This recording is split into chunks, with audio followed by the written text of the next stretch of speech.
Russell Westbrook attended Taylor Swift's 4th concert at the Staples Center 2 nights ago and posted the following video on IG with the caption, "Swift was rocking last night." Stephen A., were you surprised he was at the concert?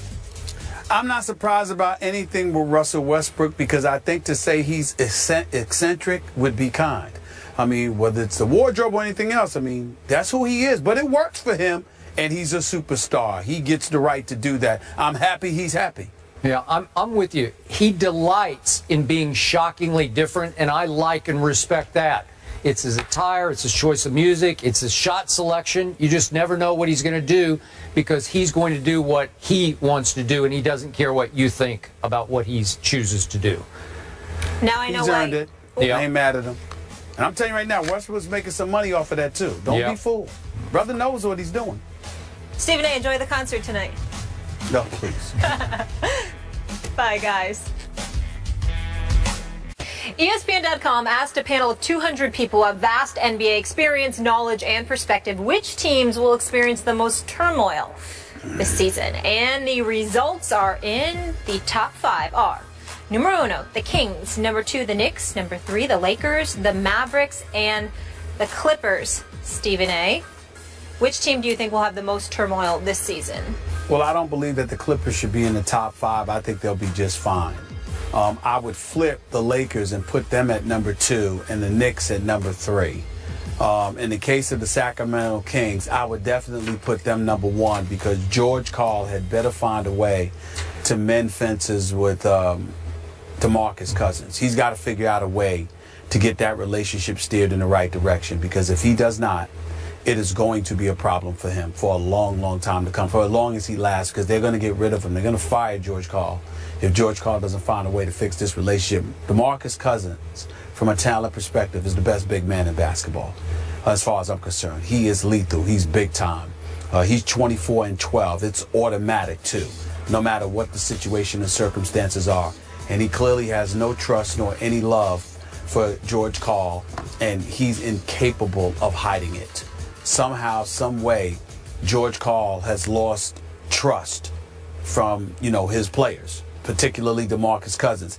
And his MO was being able to work with players and to cultivate relationships. Now, obviously, he's somebody that is an exceptional coach. The man knows the game of basketball, X and O's wise, knowing how to utilize guys, put him in the best position to succeed.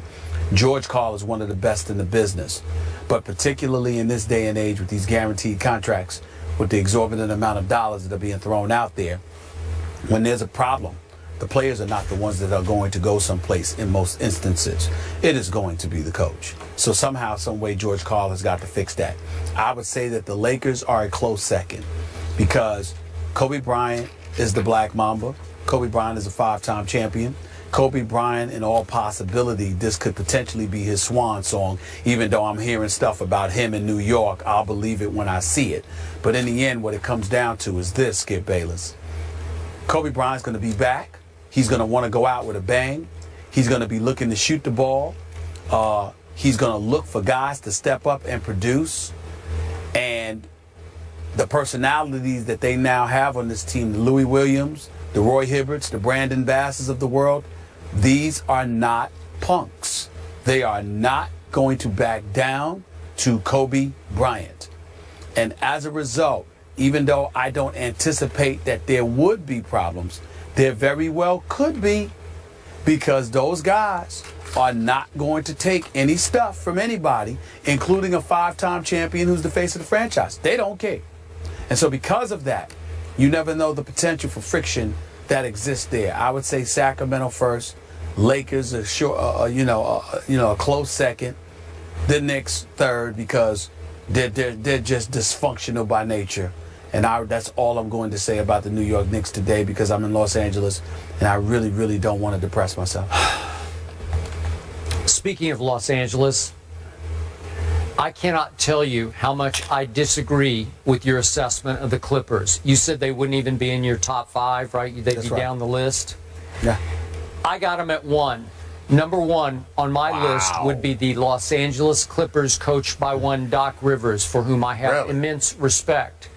I think Doc is going to be in for a long, hard basketball season that will test him to the max.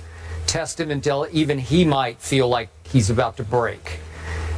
Stephen A., when you throw Lance Stevenson and Josh Smith into that locker room, onto that bench, into that rotation, and Doc is trying to juggle minutes between those two, and obviously you have a strong-willed personality in Paul Pierce, who's going to demand a certain amount of minutes as the new experienced veteran factor on that team. I don't know if even Doc can pull that off. And then DeAndre Jordan, obviously in the offseason, made his quick decision to go to Dallas. Then he decommitted from Dallas. We all know he went back to the Clippers because Chris Paul finally made peace with him, said all the right, nice things to him that he wanted to hear and had never heard from CP3. I don't know if they make nice all year because Chris is Chris, and he's 30 years of age, going on 31, and he knows in his heart of hearts it's time. They were up 3-1 on the Houston Rockets in the conference semis, and they blew it. And again, I have to heap a lot of that responsibility on Chris Paul, even though his numbers in that series still looked CP3-ish. They were still good on paper. I thought, in principle, on the court, he wasn't the leader they needed him to be at that point. I expect him to have a big year, but I expect this team to suffer a little bit of the residue of blowing a 3-1 lead. Could get off to a rocky start, and you've got so many strong wills, so many outspoken personalities in that locker room. I don't know. I think you've got a volatile mix there. And I look, you went to the obvious one in Sacramento, George and DeMarcus. I like the heck out of both of them, frankly, and they have clashed publicly. I'm wondering if they've clashed so much publicly, it's so out there that it will help them clear their air a little bit to where they'll at least coexist this year. And plus, DeMarcus, yeah, DeMarcus Cousins.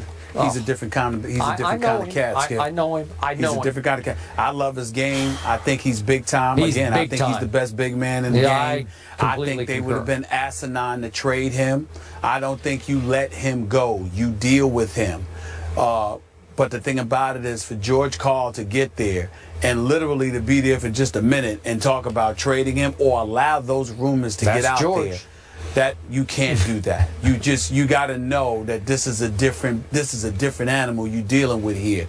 You can't do that to DeMarcus Cousins. You can't do that. Well, and so because of it, I just consider it to be volatile. I know you sit there and say the Clippers, and yeah, the potential is there, but I just have so much faith in Doc Rivers as a leader, and I think the whole fiasco involving DeAndre Jordan helps them immensely because a lot of the stuff that was being internalized got out. And because it got out and they realized what almost happened to them, I think CP3 is going to be an even better teammate. I think Blake Griffin deserves a lot of credit because if you notice, no one really had a problem with Blake Griffin. And so because of that, I think he also assisted in bringing guys together. Paul Pierce is there now. He's a champion and he's a leader. Give credit where credit is due. I think you look at that, the fact that you added Paul Pierce to that locker room, and Paul Pierce was in Houston at DeAndre Jordan's house when all of that was going down too. The fact that all of that happened, I think the combination of Doc Rivers, Chris Paul, and Paul Pierce as your leaders with Blake Griffin. I'm going to give Blake Griffin some love here because he's a big-time player.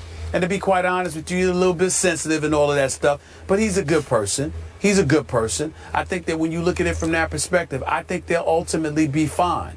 In Sacramento, that's a different animal. And in Los Angeles, with Kobe's last season approaching, it could get very, very interesting. It really could.